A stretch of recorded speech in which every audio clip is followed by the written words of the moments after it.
In this video, we'll discuss the slope of a line in the plane.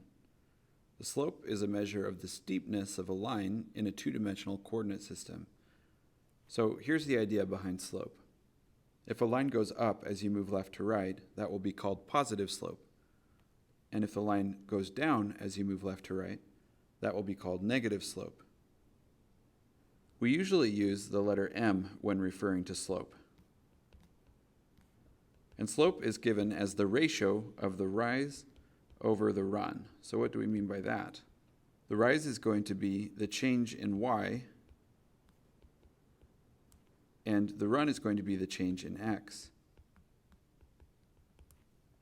So for example, for our positive slope, we would have 2 points here on this line, and we would draw this right triangle with a horizontal side and a vertical side. And the rise is going to be the height of that triangle, and the run is going to be the length of the base of that triangle. On our graph of the line with negative slope, we would draw this triangle with a horizontal side and a vertical side. And this time, we'll have the rise be this side and the run be this side. Now, on our triangle with positive slope, because our rise is going up, we'll call that positive rise. And then on our triangle with negative slope, because the rise is going down, we'll call that negative rise. We always consider the run as moving to the right. This tells us that when the slope is positive, the number m that we get by computing rise over run is going to be positive.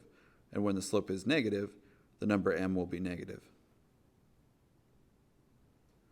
This first example tells us to plot the 2 points, -1, -2, and 3, 4, and then find the slope of the line that passes through those 2 points.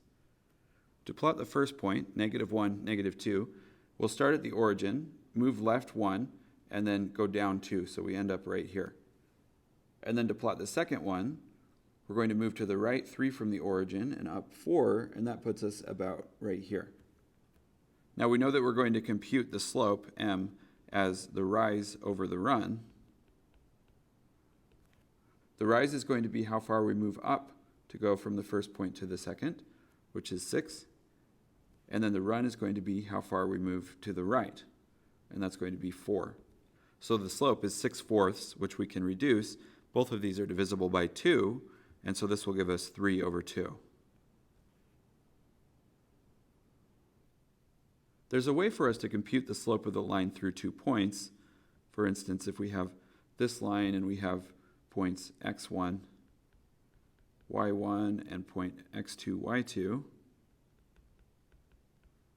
we can compute the slope using a formula, because in general what we're going to do is think of this triangle again.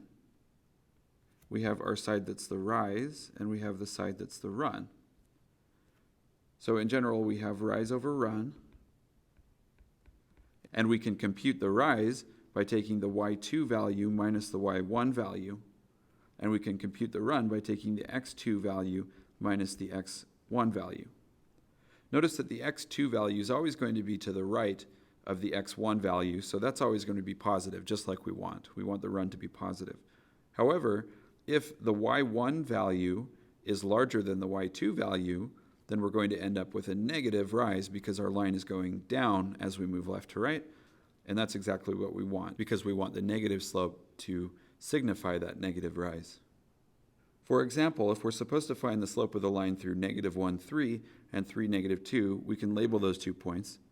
It actually doesn't matter which one we call x1, y1, and which one we call x2, y2, as long as we're consistent when we put it in the formula. So we have m is equal to y2 minus y1 over x2 minus x1, and this is going to give us -2 minus 3 over 3 minus -1. Be careful there. We already have a -1, but we're subtracting it. Okay, so we have -2 minus 3 is going to give us -5, and then we're going to have 3 minus -1. That's the same as 3 plus 1, and so we'll have -5 over 4, or -5/4. Let's check for understanding.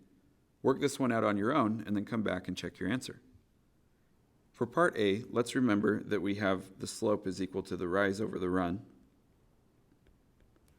And so we'll count how many spaces we need to go up from the first point to the second. So that's going to be, it looks like 1, 2, 3, 4, 5, 6, 7, 8. So we'll go up 8. And then we're going to move to the right by 2. So we would have 8 over 2, which is a slope of 4. For the second one, we're just given 2 points. So let's use our slope formula, which tells us we can compute the rise over the run as y2 minus y1 for the rise over x2 minus x1 for the run. So let's label our points, x1, y1, and x2, y2. So that's going to give us, let's see, y2 is negative 4 minus 2 is y1.